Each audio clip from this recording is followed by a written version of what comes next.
बिहार के मुजफ्फरपुर जिले से इस वक्त की बड़ी खबर सामने आ रही है। यहाँ चाकूमार अपराधी और पुलिस की जबरदस्त मुठभेड़ हुई है। दोनों अपराधियों के पैर में गोली लगी है, जिससे वह बुरी तरह जख्मी है। एसकेएमसीएच में उसका इलाज चल रहा है। जख्मी अपराधी की पहचान पंकज कुमार और विकास कुमार के रूप में हुई है, जो नशा का आदी था। इसकी लत को पूरा करने को लेकर बड़ी बड़ी वारदात को अंजाम दिया करता था। हाल में ही काजी मोहम्मदपुर इलाके में एक प्राइवेट कंपनी के इंजीनियर और अहियापुर चौक पर एक शिक्षक से लूटपाट के बाद चाकू गोद कर हत्या कर दी थी, जिसके बाद लगातार पुलिस कार्रवाई में जुटी थी। बुधवार की देर रात पुलिस को सूचना मिली, अपराध में शामिल अपराधी एकजुट होकर फिर बड़ी वारदात को अंजाम देने की योजना बना रहे हैं, जिसके बाद पुलिस ने छापेमारी की। दोनों को पकड़ा गया। मौके से हथियार, चाकू के साथ काफ़ी संख्या में मोबाइल फ़ोन बरामद हुई। वहीं बखरी के समीप शौच का बहाना बनाकर भागने के दौरान पुलिस और अपराधियों के बीच मुठभेड़ हो गई, जिसमें करीब 3 राउंड फायरिंग अपराधियों ने की। आत्मरक्षा को देखते हुए पुलिस ने दोनों अपराधियों के पैर में गोली मारी, जिसके बाद एसकेएमसीएच में भर्ती करवाया है।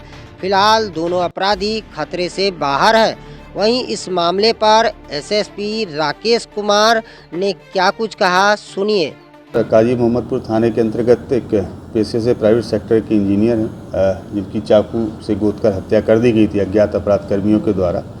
और उसके 2 दिन बाद 3 जून 2024 को अहियापुर थाने के अंतर्गत पेशे से एक शिक्षक हैं, उनकी भी हत्या अज्ञात अपराध कर्मियों द्वारा चाकू से गोद के कर दी गई थी। ये दोनों ही घटनाएं काफ़ी संवेदनशील थी और प्रथम दृष्टया लूटपाट के क्रम में ऐसा प्रतीत हो रहा था कि ये घटना कारित की गई है। इन घटनाओं की संवेदनशीलता को देखते हुए सिटी एसपी श्री अवधेश दीक्षित के नेतृत्व में एक टीम गठित की गई थी, जिसमें ASP town, DSP town 2 Vinita, DIU के प्रभारी लाल किशोर, अहियापुर के थाना अध्यक्ष रोशन और जो संबंधित थाना काजी मोहम्मदपुर है वहाँ के थाना अध्यक्ष और पूरी टीम लगातार कार्य कर रही थी। कल देर रात्रि में इस टीम को एक इनपुट मिला था कि बकरी मोड़ के पास में कुछ अज्ञात अपराध कर्मी हैं जो इकट्ठा हुए हैं, और उन्हीं अज्ञात अपराध कर्मियों के बारे में इनपुट भी था कि जो इस घटना में संबंधित रहे हैं।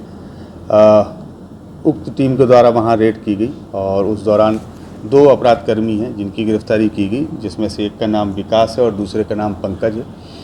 जब इन दोनों से पूछताछ की गई और इनको सर्च किया गया तो इनके पास से काफ़ी ज़्यादा मात्रा में मोबाइल मिले, एक अवैध हथियार भी मिला और एक चाकू भी मिला। और जब पूछताछ के बाद में फर्दर रिकवरी के लिए इनको ले जाया जा रहा था तो रास्ते में ही शौच का बहाना बनाकर ये उतरे और जो पुलिस पदाधिकारी वहाँ पर उनके साथ में थे, बिट्टू कुमार, उनके साथ धक्का मुक्की की गई इन लोगों के द्वारा।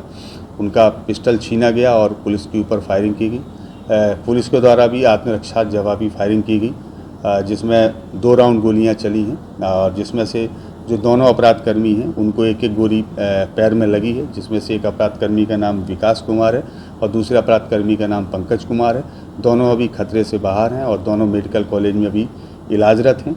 इन दोनों के पास से ही जब जो मोबाइल जब्त किए गए थे, हम लोगों ने उन मोबाइल का विश्लेषण किया तो ये दोनों वही मोबाइल थे जो 2 मोबाइल इन घटनाओं में मृतकों के लूटे गए थे। तो इस प्रकार से हम लोगों ने दोनों ही घटनाओं में जो मोबाइल लूटे गए थे उनकी बरामदगी की है। इसके अतिरिक्त अन्य काफ़ी मोबाइल भी बरामद किए हैं। घटना के दौरान इन अपराध कर्मियों के द्वारा जो कपड़े पहने गए थे उन कपड़ों को भी जब्त किया गया है। एक घटनाक्रम का बहुत अच्छा फुटेज भी हम लोगों को प्राप्त हुआ है, जो हम लोगों को एक अच्छे साक्ष्य के रूप में काम आएगा। इसके अतिरिक्त घटना में जिस चाकू का प्रयोग किया गया है वो चाकू भी हम लोगों ने जब्त किया है। उस चाकू में कुछ खून के धब्बे भी हैं, जिनको हम लोग फर्दर एफएसएल जांच के लिए भेज रहे हैं। घटना कैसे पता चला? घटना के बारे में इन लोगों के द्वारा बताया गया कि ये लोग नशे के आदी हैं और स्मैक का नशा का सेवन करते हैं, और जब दोनों ही घटनाएँ की गई उस वक्त ये दोनों नशे में ही की हालत में थे।